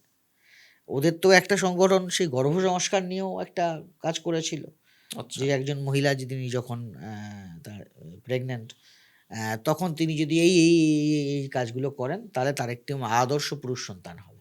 আচ্ছা তো এই সমস্ত চিন্তাভাবনা আছে। তো ফলে মহিলাদের বাদ দিয়ে তো সমাজ হবে না। হুম তো ফলে সমাজে থাকতে গেলে তাকে মহিলাকে নিতেই হবে। তার মূল সংগঠনে মহিলার কোনো জায়গা নেই, পাশে একটা অন্য সংগঠন আছে। সেই সংগঠনের কাজ মূলত মহিলাদেরকেই এইটা বোঝানো, রক্ষণশীল সংস্কৃতি। এবং এই যে ভারতীয় সংস্কৃতি বা হিন্দু সংস্কৃতির কথাটা বারবার বলছি, এইগুলো আসলে ভুল কথা, কারণ এই শব্দগুলো দিয়ে বোঝা যায় ভারতীয় সংস্কৃতি অনেক ব্যাপক, অনেক ব্যাপক, বিরাট। অনেক বহুত্ব, হিন্দু সংস্কৃতিও বহুমুখী তাই, ধারা, অনেক হ্যাঁ ব্যাপক, অনেক বিরাট, বহুমুখী। কিন্তু আরএসএস যে সংস্কৃতিটা প্রচার করে সেটা হচ্ছে স্পেসিফিক্যালি বৈদিক আর্য সংস্কৃতি, আচ্ছা বৈদিক আর্য সংস্কৃত কেন্দ্রিক সংস্কৃতি। আচ্ছা অর্থাৎ এই বৈদিক সভ্যতা, হুম বৈদিক সময় বা মনুর সময়, মনুর যে আইন, সেই আইন যে হিন্দু সমাজের জন্ম দিয়েছিল, ব্রাহ্মণ মাথায় থাকবে, এবং সেভাবে যে সিস্টেম, তারা বৈদিক সমাজে যে সিস্টেম ছিল সেইভাবেই সমাজ চলবে, এটাই তারা মনে করেন। এবং নইলে ওদের সমস্ত উদযাপন কেন বৈদিক সংস্কৃতিকে কেন্দ্র করে, কেন রামায়ণ মহাভারতকে কেন্দ্র করে? কই ওই একই সময় তো, বা হয়তো তারও আগে তো দক্ষিণ ভারতে, তামিলনাড়ে সঙ্গম লিটারেচার হুম হুম চলে এসছে। হুম কই তারা তো পশ্চিমবঙ্গে এসে তামিল সংস্কৃতি নিয়ে কোনো গর্ব করে না, বা তারা তো গুজরাটে গিয়ে বাঙালি সংস্কৃতি নিয়ে কোনো গর্ব করে না, বা তারা তো আসামে গিয়ে উড়িয়া সংস্কৃতি নিয়ে কোনো গর্ব করে না। তারা ভারতের সব জায়গায় গিয়ে শুধুমাত্র এই উত্তর ভারতের সংস্কৃতি নিয়ে গর্ব করে। উত্তর ভারতের যে অংশটাকে আর্যাবর্ত বলি আমরা, উত্তর ভারতের যে অংশটাকে হিন্দুস্তান বলা হয়, হিন্দুস্তান বলতে তো গোটা ভারতকে বোঝানো হয় না। ভারতীয় আমাদের বাংলার লেখা যদি আমরা দেখি, সে নিহার রঞ্জন রায় থেকে শুরু করে যার লেখাই আমরা পাবো, আমরা সবাই দেখবো সবার লেখাতেই রেফারেন্স এক, হিন্দুস্তান বলতে বোঝানো হয় যেখানকার মানুষ হিন্দিতে কথা বলেন। ভারত, উত্তর ভারতের জন্য সেটাই হচ্ছে আর্যাবর্ত, সেটাই হচ্ছে সেই অংশটা, যে অংশটাতে আর্য সভ্যতা প্রথম বিকশিত হয়েছিল। এবং সেটা হচ্ছে ওই একেবারে পশ্চিমে রাজস্থান থেকে শুরু হয়ে হুম খানিকটা পাকিস্তানেরও অংশ পড়ছে, একেবারে আমাদের এখানে বিহার পর্যন্ত। ওপরে হিমালয়, নিচে বিন্ধ্য, পশ্চিমে রাজস্থানের মরুভূমি। রাজস্থানের মরু, পাঞ্জাবের হুম। ইয়ে হয়ে পূর্বে এখানে এই মধ্যগঙ্গা মধ্যগঙ্গা অববাহিকা দিয়ে। পর্যন্ত এই যে বেল্টটা, এটাই হচ্ছে মূলত আর্যাবর্ত ওই। বৈদিক সভ্যতার বেল্ট, আর্যাবর্ত বা হিন্দুস্তান। এখানকার যে সংস্কৃতি সেটাই ওদের কাছে সংস্কৃতি, ওরা সব জায়গায় কিন্তু সেটাই চালায়। তো তার ফলে এই সংস্কৃতির যে রক্ষণশীলতা, এই সংস্কৃতি আজ থেকে 1000 বছর আগে কেমন ছিল, 1500 বছর আগে কেমনভাবে জীবনযাপন করতে হবে বলা হয়েছিল, সেটাকে ওরা আজকে আবার ফিরিয়ে আনতে চায়। সোজা কথায় ওরা ভারতের বর্তমান সমাজের মানুষ যে জায়গায় আছেন সেখান থেকে আরও অন্তত 1500 বছর পিছিয়ে নিয়ে যেতে চায়। নইলে এদের সমস্ত ইয়েতে ভারতবর্ষে যখন দেশের আজকে আমরা বিভিন্ন জায়গাতেই দেখছি সাধারণ অধিকাংশ শিক্ষিত মানুষই একের বেশি সন্তান চাইছেন না, হুম অনেকেই সন্তান ছাড়াও থাকতে চাইছেন। এরা বারবার বলছে মানুষজনকে যে 3 চাইল্ড পলিসি করতে হবে, 3 জন সন্তান পেতেই হবে। এবং এই সরকার যেভাবে চলছে তাতে এইটা যে কোনো সময় বলাই যেতে পারে এই সরকার কোনো দিন আইন করে দিতেই পারে, বা যেখানে যাদেরই আছে যে 3টি সন্তান না থাকলে সরকারি সুবিধা পাওয়া যাবে না, বা 3টি সন্তান পাওয়া গেলে তবেই তুমি সরকারি সুবিধা সবটুকু পাবে। এটা তো আসলে মহিলাদের ওপর চাপিয়ে দেওয়া। হুম আমি সন্তান গ্রহণ করব কি করব না, এটা তো কোনো পুরুষের অধিকার নয়, এটা তো একটা নারীর অধিকার। কারণ সন্তান তো তাকে বহন করতে হবে, তো 10 মাস তো তাকে ভুগতে হবে, শুধু 10 মাস নয়, তারপরেও তো। তো সেটা তো একমাত্র একজন মহিলাই বলতে পারেন যে হ্যাঁ আমি মা হতে চাই কি চাই না। কিন্তু এরা 3 সন্তান নীতি করে হই হল্লা করে যেটা করছেন, সেটা আসলে মহিলাদের শরীরটাকে নিজেদের দাবির জায়গা হিসেবে মনে করছেন বলেই তারা হুম। এই হইচইগুলো করছেন। তো এভাবেই আসলে পুরনো রক্ষণশীলতাকে ফিরিয়ে আনতে গিয়ে এরা সমাজটাকে পিছিয়ে দিতে চান, কারণ ওরা সমাজের চাকাটা ঘোরাতেই চান, এবং সেইটার জন্যই তারা দীর্ঘমেয়াদীভাবে কাজ করছেন, যাতে প্রগতির চাকাটা ঘুরিয়ে আবার পেছন দিকে নিয়ে যাওয়া যায়। আরএসএস পুরোপুরিভাবে একটি হিন্দুত্ববাদী সংগঠন এবং ভারতকে ওই হিন্দু রাষ্ট্র হিসাবেই তারা কল্পনা করে। তুমি এক্ষুনি বললো যে ওরা সংস্কৃতির দিক থেকেও আর্যাবর্তের সংস্কৃতিটাই ভারতের সংস্কৃতি বলে মনে করে। সেখানে আমরা আবার দেখছি যে ওই সংঘ পরিবারের মধ্যেই মুসলিম রাষ্ট্রীয় মঞ্চের মতো একটা সংগঠনও রয়েছে, সংখ্যালঘুদের সংগঠন। এই এই গন্ডগোলটা কেন? না, ওরা তো বলে যে ভারতের সবাই, যে কেউ ভারত মাতাকে পুজো করলেই তিনি হিন্দু। আচ্ছা। এবং ওরা এদের মধ্যেও সংগঠন তৈরি করার চেষ্টা করেছিল, শিখদের মধ্যে রাষ্ট্রীয় শিখ সংঘাত, যদিও সেটা বিশেষ পাত্তা পায়নি। তারা বৌদ্ধদের মধ্যেও কাজ করার চেষ্টা করেছে। বৌদ্ধদের মধ্যে তারা এখানে যত না কাজ করার চেষ্টা করেছে ভারতে, তার থেকে অনেক বেশি কাজ করার চেষ্টা করেছে দক্ষিণ পূর্ব এশিয়াতে। আচ্ছা। সেখানে বিভিন্ন দেশে RSS এর অনেক দুজন করে প্রচারক আছেন। মায়ানমারে ওখানে আছে সনাতন ধর্ম স্বয়ংসেবক সংস্থা। আচ্ছা। এদের RSS এর তো বিদেশেও সংগঠন আছে, বহু দেশে আছে। অধিকাংশ দেশে এই সংগঠনের নাম হচ্ছে হিন্দু স্বয়ংসেবক সংঘ। মায়ানমারে হচ্ছে সনাতন ধর্ম স্বয়ংসেবক সংঘ। এর বাইরে আরও এই এলাকাতে মায়ানমার ছাড়াও দক্ষিণ পূর্ব এশিয়ার আরও বেশ কিছু দেশে RSS এর সংগঠন, এবং মালয়েশিয়াতেও আছে, এবং তাদের সিঙ্গাপুরেও আছে, তাদের সংগঠন আছে। তারা সেখানে বৌদ্ধদের মধ্যেও কাজ করেন। এখন তাদের একটা দিকে বক্তব্য হচ্ছে যে বৌদ্ধ, শিখ, জৈন, এরা সবাই ভারতীয় উপমহাদেশে যে ধর্মগুলির জন্ম সেগুলো সবই হিন্দু ধর্মের অংশ। আচ্ছা। এরা বলেন যে হ্যাঁ, বুদ্ধ তো হিন্দুরা দেবতা হিসেবে মানে, বৌদ্ধরাও হিন্দু। বৌদ্ধরা কথা মতো মানতে চান না, কারণ বৌদ্ধরা তো হিন্দু ধর্মের বিরুদ্ধে বিদ্রোহ করেই বেরিয়ে এসছেন। হিন্দু ধর্মের বিরুদ্ধে মানে কি, হিন্দু ধর্ম বলাটা আবার ঠিক নয়, ব্রাহ্মণ্য ধর্ম, ব্রাহ্মণ্যবাদী যে ধর্ম, সেই ব্রাহ্মণ্যবাদের বিরুদ্ধে বিদ্রোহ করেই তো বৌদ্ধদের বেরিয়ে আসা। এরা এখন বলতে চায় যে না, শিখরাও আমাদের, বৌদ্ধরাও আমাদের। তো যেমন বলে আদিবাসীরাও সব হিন্দু, হুম, তো এইভাবে এরা এই মুসলিমদের মধ্যে এবং অন্যান্য সংগঠনগুলোর মধ্যে, অন্যান্য ধর্মগুলোর মধ্যে নিজেদের লোক নিয়ে কাজ করার চেষ্টা করছেন, যে সেই সংগঠনগুলোর মধ্য থেকেও যাতে ওদের পক্ষে বলার মতো কথা লোক থাকে। বলার মতো কথা উঠে আসে। কিন্তু এই সংগঠনগুলো কখনোই তাদের কমিউনিটির মধ্যে কোনো গ্রহণযোগ্যতা পায়নি। না রাষ্ট্রীয় শিখ সংগত শিখদের মধ্যে কোনো গ্রহণযোগ্যতা তৈরি করে উঠতে পেরেছে, না মুসলিম রাষ্ট্রীয় মঞ্চ মুসলিমদের মধ্যে কোনো গ্রহণযোগ্যতা তৈরি করতে পেরেছে। 2014 সালে ভারতীয় জনতা পার্টি ক্ষমতায় এলো বিপুল জনসমর্থন নিয়ে। তারপর থেকে মানে ইনফ্যাক্ট আমিও আরএসএস শব্দটা শুনেছি তারপরেই। তারপর থেকে আরএসএসের মানে বদলটা কীরকম হয়েছে? মানে ধরো আরএসএস বরাবর আমরা দেখেছি, সেটা নিয়ে সম্প্রতি লেখালেখিও হয়েছে, যে বেশ গোপনে গোপনে কাজ করেছে আর কি। মানে আমরা যদি একদম ইতিহাসের, আরএসএসের 100 বছরের ইতিহাস আরএসএসের, কিন্তু আমরা যে ইতিহাস আমরা জেনারেলি পড়েছি ওই স্বাধীনতা সংগ্রামের ইতিহাস বা এতে, কোথাও কোনো মানে কোনো প্রমিনেন্ট কোনো কাজের একমাত্র গান্ধী হত্যা ছাড়া প্রমিনেন্ট কোনো কাজের কথা ইতিহাসে আমরা খুব একটা পড়িও নি। তাদের রিগ্রেসিভ কাজ হলো, সেটা আমরা পড়িনি।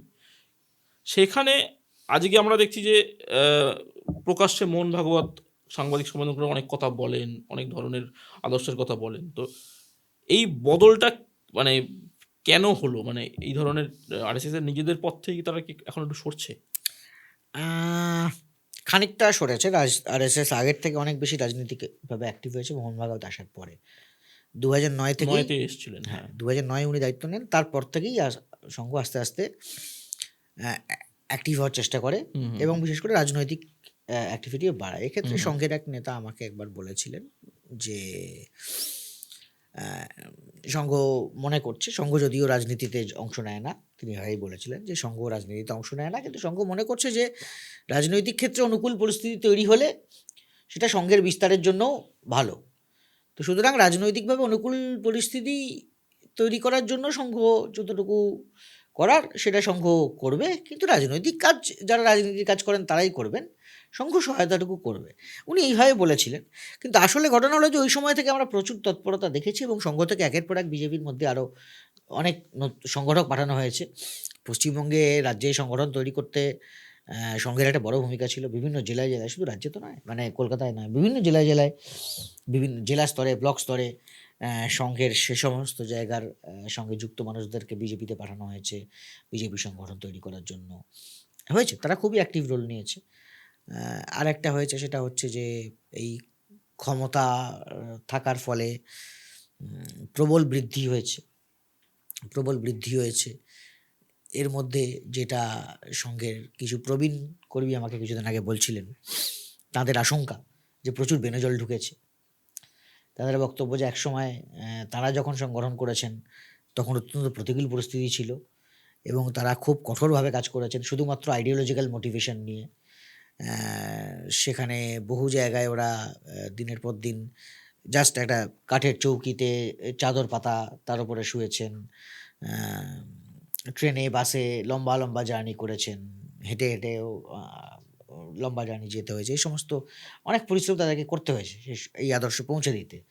কিন্তু এখন মানে মধু পাওয়ার লোভে প্রচুর মানুষ আসছেন যাদের হয়তো ইডিওলজিক্যাল কমিটমেন্ট সেই অর্থে কম, কিন্তু তারা আসছেন, তাদের বিভিন্নভাবে প্রতিপত্তি আছে। তো তাদের একটা অংশের আশঙ্কা যে এখন যতটা ফুলে ফেঁপে উঠেছে গত 10-12 বছরের প্রতিপত্তিতে, এবং এর ফলে বিভিন্ন দিক থেকে রাজনীতির সঙ্গে সম্পর্ক এবং রাজনৈতিক অনুকূল পরিবেশ থাকার সঙ্গে সম্পর্কটা এতটা বেড়েছে সংগঠনের মধ্যে যে সরকার পড়ে গেলে বা রাজনৈতিকভাবে সমস্যা ও প্রতিকূল পরিস্থিতি তৈরি হলে তার আঁচও সংঘের গায়ে বেশি লাগারই সম্ভাবনা। আগে সরকার পড়লে সংঘের গায়ে যতটা আঁচ লাগতো, এরপর হয়তো সরকার পড়লে তার আঁচ সংঘের গায়ে বেশিই লাগবে। এই সূত্রেই মানে একদম তুমি সূত্রটা ধরেই দিলে। 100 বছর নিয়ে কথা হচ্ছে আরএসএসের, ফলে আসতে বাধ্য ভারতীয় কমিউনিস্ট পার্টি, মানে ভারতে প্রতিষ্ঠিত ভারতীয় কমিউনিস্ট পার্টিরও 100 বছর আমরা পার করে এলাম ডিসেম্বর মাসে।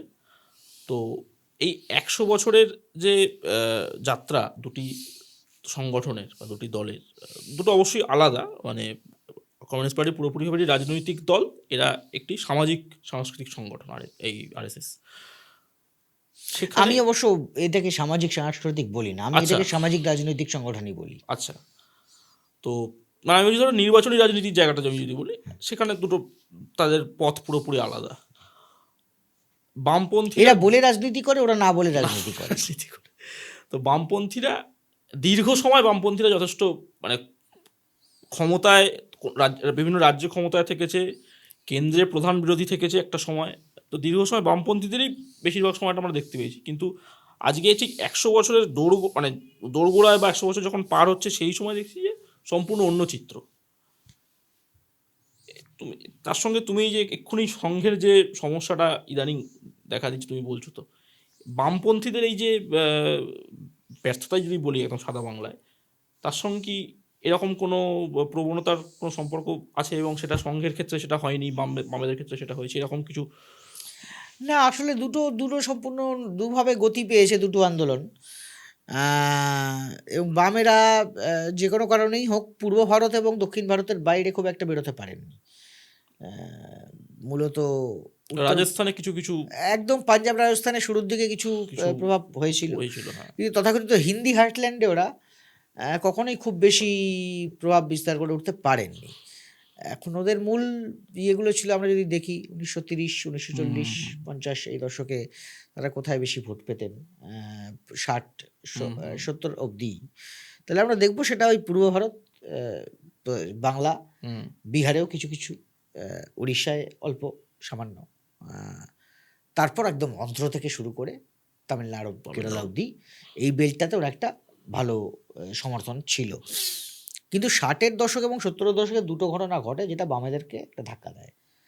60-এর দশকে হচ্ছে বিভিন্ন রাজ্যে রাজ্যে একের পর এক স্থানীয় আঞ্চলিক শক্তির উত্থান শুরু হয়। ওখানে ডিএমকে আসে, তামিলনাড়ুতে দ্রাবিড় মুনেত্রা কাঝাগম যখন আসে, তখন তাদের উত্থানও সেখানে কংগ্রেস এবং বাম দুজনের জায়গাকেই সংকুচিত করে। বিহারে সোশ্যালিস্টরা, যারা গান্ধিয়ান সোশ্যালিস্ট যাদেরকে বলতে পারি, তারা কমিউনিস্টদের একটা বড় স্পেস তারা নিয়ে নেয়। উড়িষ্যাতেও ওই 70-এর পর থেকে যেটা হয় সেটা হচ্ছে জনতা এক্সপেরিমেন্টের পর থেকে, মানে 60-এর দশকে আস্তে আস্তে আঞ্চলিক শক্তির উত্থান এবং 70-এর দশকে জনতা এক্সপেরিমেন্টের পর থেকে হিন্দুত্ববাদী রাজনীতি মেইন স্ট্রিমে ঢোকার একটা সুযোগ পায়।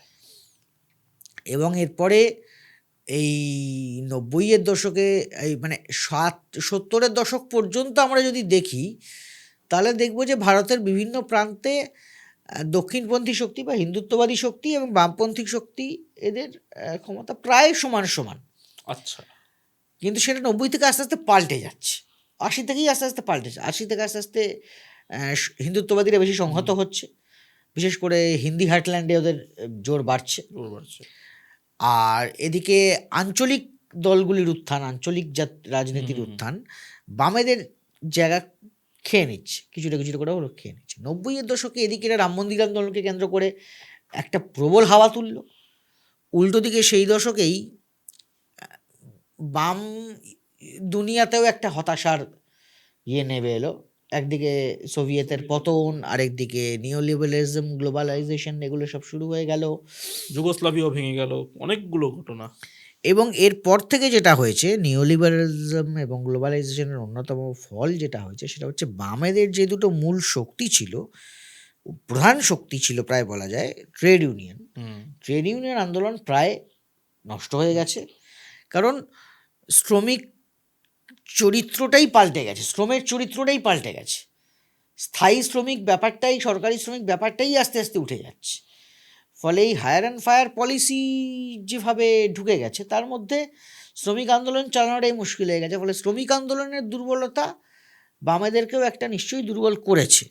কিন্তু তার থেকে যেটা বড় বিষয় সেটা হচ্ছে দেখার যে কেন একটা বিশাল হিন্দি হার্টল্যান্ডে তারা কখনোই বাড়তে পারলেন না, মানে ওই দক্ষিণ এবং পূর্ব ভারত এর বাইরে কেন তারা এগোতে পারলেন না, এবং ওরা পারলো, জনপ্রিয় হতে পারলো, সেটা নিশ্চয়ই একটা আলোচনা এবং মানে বিশেষ গবেষণার দাবি রাখে।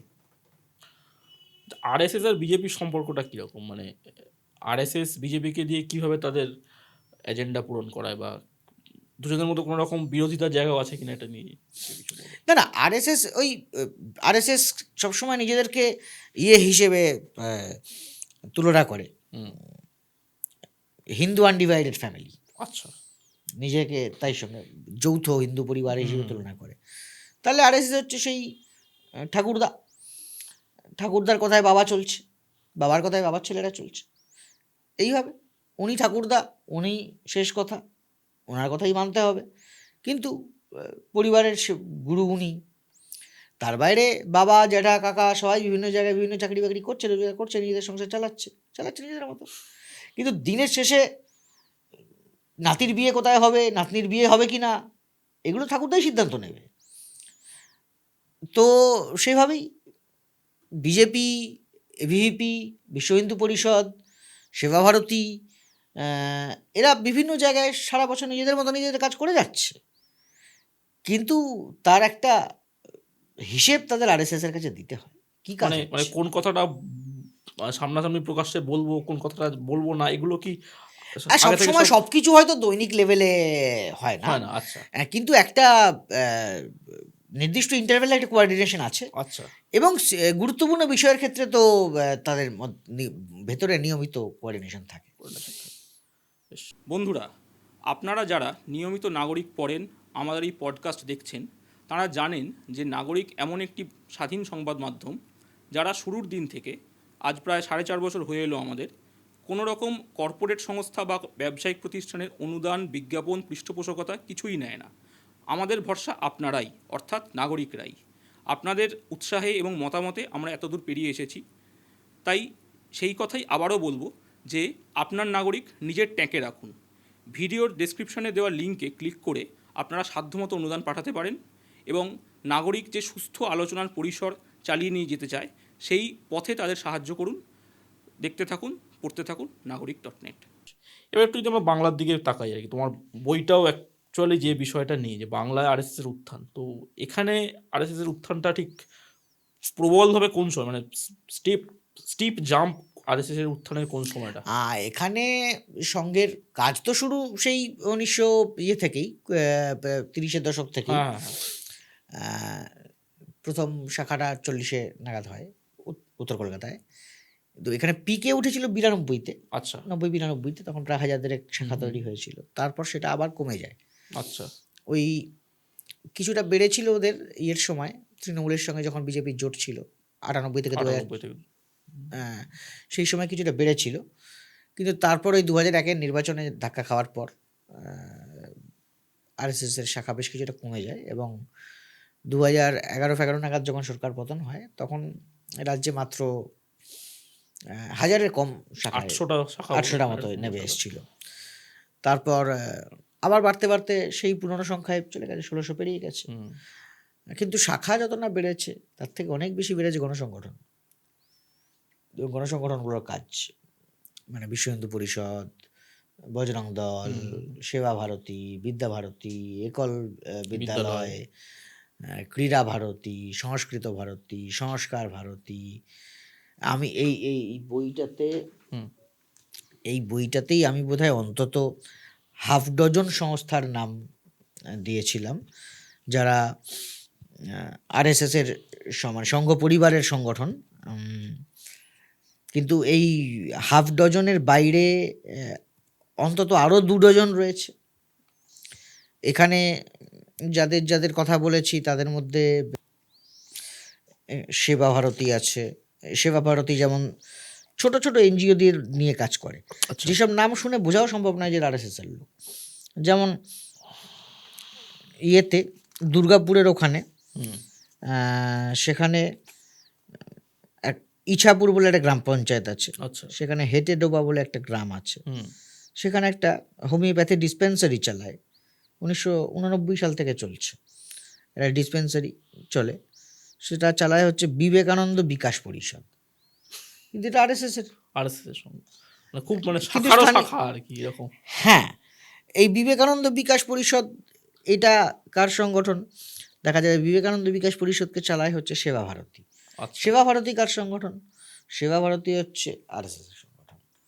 এরকম ধাপে ধাপে মানে যেমন আরএসএস এর সংগঠন এভিভিপি, এভিভিপি আবার খুলে রেখেছে আরও 2-3টি সংগঠন আলাদা আলাদা বিভিন্ন জায়গায় অন্য নামে। তো এই রকম একটা চেন, যেমন এই সহকার ভারতী, এটা হচ্ছে ওদের কোঅপারেটিভ উইং। সেই সহকার ভারতী বিভিন্ন জায়গায় কিন্তু গত 2-3 বছরে কোঅপারেটিভ সেক্টরে বাম এবং তৃণমূলের যে দাপট সেটাকে যথেষ্টই কমানোর চেষ্টা করছে, এবং সেক্ষেত্রে যা শোনা যাচ্ছে যে এইটাও খুব গুরুত্বপূর্ণ জায়গা পাচ্ছে, কারণ কেন্দ্রেও কিন্তু এই দফতরের মন্ত্রী অমিত শাহ। আচ্ছা, তারপরে এদের খেলার যে সংগঠন আছে ক্রীড়া ভারতী।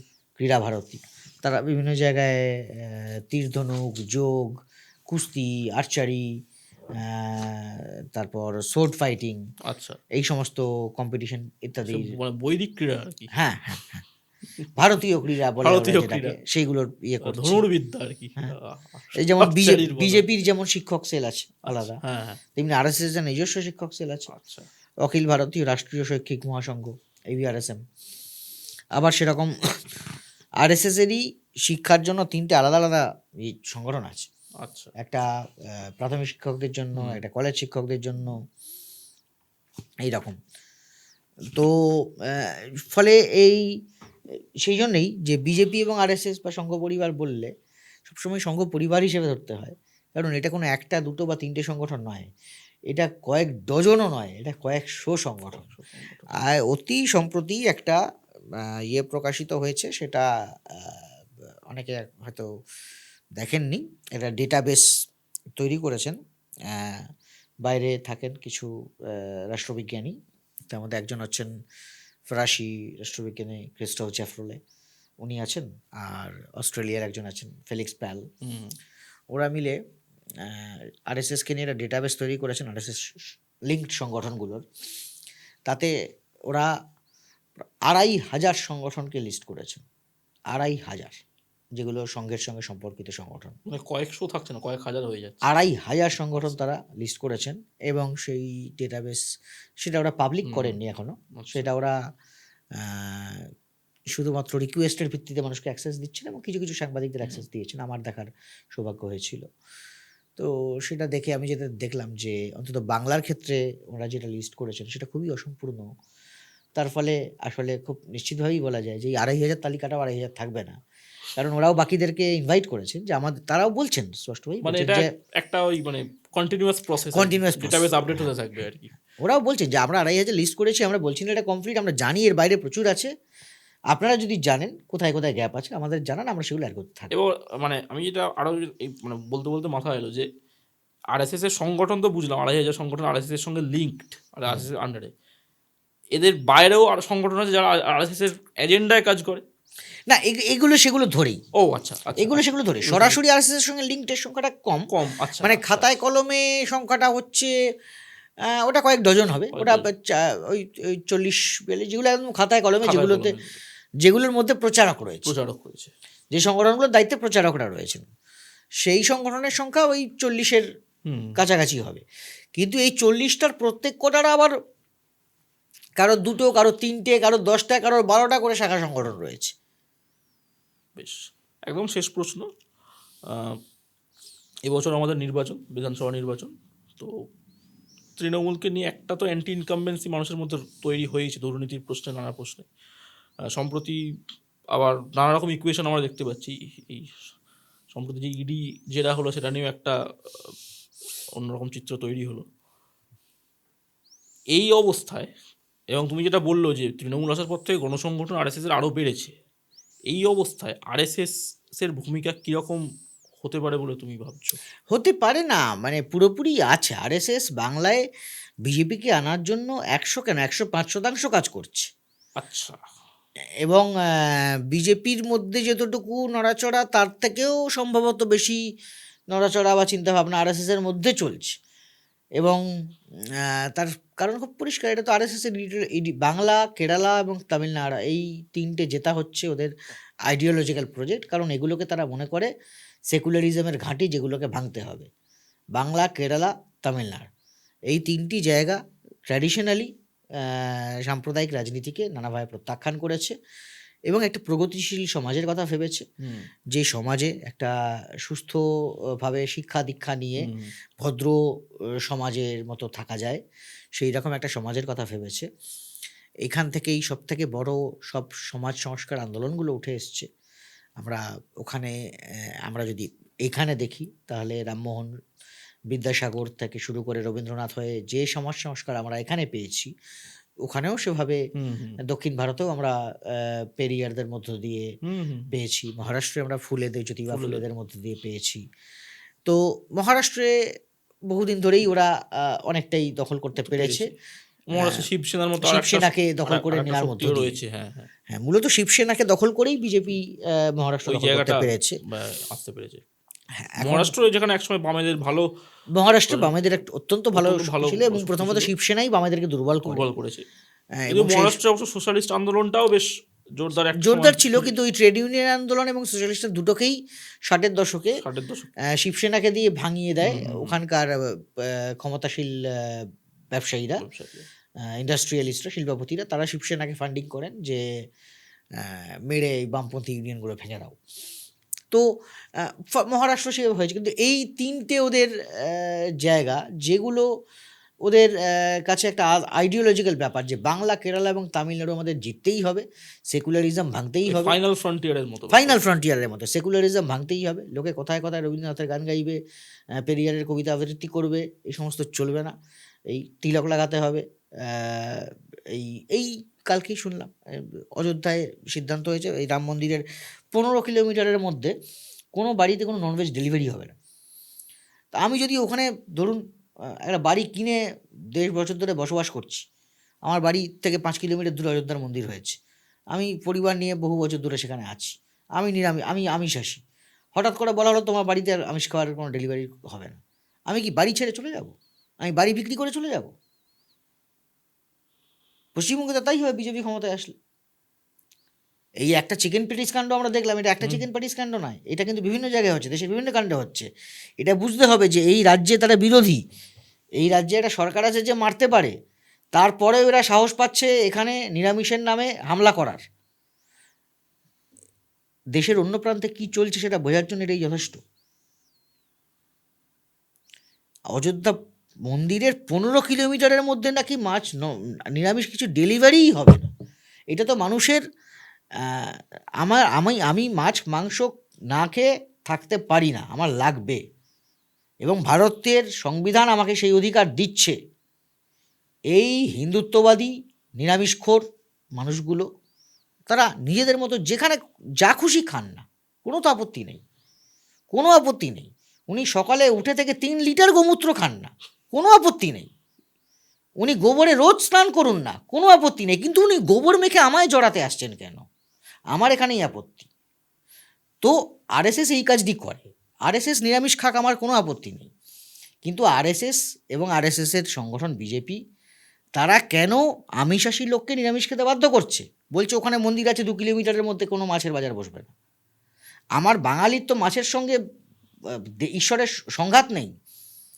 বাঙালির সমস্ত মাছের বাজার আপনি ঘুরুন তো, কোনো মাছের আড়তে আপনি কালী, শিবের মূর্তি ছাড়া, লক্ষ্মীর মূর্তি ছাড়া বা ছবি ছাড়া আপনি একটা মাছের দোকান দেখাতে পারবেন?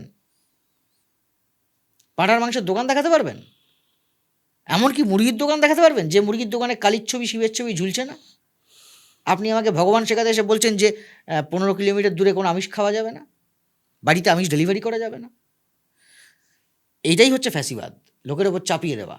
এটাই হচ্ছে বৈদিক আর্য ফ্যাসিবাদ। একসময় এই আর্য ফ্যাসিবাদ জার্মানির হাত ধরে গোটা বিশ্বকে যুদ্ধের দিকে ঠেলে দিয়েছিল। সেই বৈদিক আর্য ফ্যাসিবাদ, জার্মানিরটা বৈদিক আর্য ফ্যাসিবাদ ছিল না, ওটা ছিল জার্মান আর্য ফ্যাসিবাদ, কারণ ওরাও ইতিহাস ডিস্টর্ট করে ঘুরিয়ে দিয়েছিল। এদেরটা হচ্ছে বৈদিক আর্য ফ্যাসিবাদ। তো এই যে মানুষের হাড়ির ঘরে, মানুষের ভাড়ার ঘরে খোঁজ নেওয়া যে কে কী খাচ্ছে, কে কী পড়ছে, কে কী ভাষায় কথা বলছে, এই গোটা ভারত জুড়ে সবার ওপর হিন্দি চাপিয়ে দেওয়া হচ্ছে। পশ্চিমবঙ্গে বাঙালির টাকাতে হিন্দি সপ্তাহ, হিন্দি মাস উদযাপন করা হচ্ছে, কিন্তু উত্তরপ্রদেশ, বিহার এরকম কোথাও সেখানকার মানুষের টাকায় বাংলা সপ্তাহ পালন করা হচ্ছে না। চেন্নাইতে তামিল সপ্তাহ পালন করা হচ্ছে না, কিন্তু চেন্নাইতে বা তামিল মানুষের টাকায় হিন্দি সপ্তাহ পালন করা হচ্ছে। এই যে হিন্দি ভাষা, বৈদিক, আর্য, ব্রাহ্মণ্যবাদী, মনুবাদী সংস্কৃতি চাপিয়ে দেওয়া মানুষের ওপর, তাদের খাদ্যাভ্যাস চাপিয়ে দেওয়া, মানুষ শুধু হিন্দিতে কথা বলবে, মানুষ নিরামিষ খাবে, মানুষ বিয়ে করে 3টে বাচ্চা, 3টে সন্তানের জন্ম দেবে, তার মধ্যে পুত্র সন্তান থাকতেই হবে, নারীর কাজ হবে বাড়িতে পরিবার এবং কে রক্ষা করা, ডিভোর্স, একেবারেই বিবাহ বিচ্ছেদ কখনো নারী চাইতে পারেন না, কারণ তাহলে সেটা সংসার ভেঙে দেওয়া হয়, সেটা ভারতীয় সংস্কৃতির পরিপন্থী। এই সমস্ত কথাবার্তা চলতে থাকবে। মাংসের দোকানে ঝামেলা হবে, মাছের দোকানে ঝামেলা হবে। এগুলো হবে বলছি মানে কি আশঙ্কা না, আমি বলছি যেগুলো অন্য জায়গায় হচ্ছে, যেখানে ওরা আছে সেখানে যেগুলো হচ্ছে সেগুলো এবার এখানে হবে। তো রবীন্দ্রনাথ, রামমোহনরা যে রাজ্য তৈরি করে, যে চিন্তাভাবনা, রাজ্য তো বলবো না, যে জাতি আইডেন্টিটি তৈরি করে দিয়ে গিয়েছিলেন, লালন, নজরুল, রবীন্দ্রনাথ থেকে আমরা যে জাতি পরিচয় পেয়েছি, সেই জাতি পরিচয় ছেড়ে আপাতত আমাদেরকে মাদর নাচ নাচার প্রস্তুতি নিতে হবে, যদি না রাজ্যের শুভবুদ্ধি সম্পন্ন মানুষ তারা যেভাবে আছেন সেভাবে থাকার কথা ভাবেন, আর নইলে অপেক্ষা করুন। বেশ খুব বেশ উত্তপ্ত অবস্থায় আমাদের আজকে এই পর্বটা শেষ হচ্ছে। তোমাকে অনেক ধন্যবাদ, সুন্দর আলোচনা হলো আমাদের। আপনারা যারা এই পর্ব দেখলেন, আশা করি তাদের পর্বটা ভালো লেগেছে। না ভালো লাগলেও অবশ্যই বলবেন। ভালো লাগলে লাইক করবেন, মন্তব্য করবেন, শেয়ার করবেন, বন্ধুদের জানাবেন, আর আমাদের চ্যানেল তো সাবস্ক্রাইব করবেনই। সব প্রশ্ন চলবে, এতে আরও অনেক প্রশ্ন নিয়ে আলোচনা হবে। আপনারা সকলে ভালো থাকুন। নমস্কার। নমস্কার।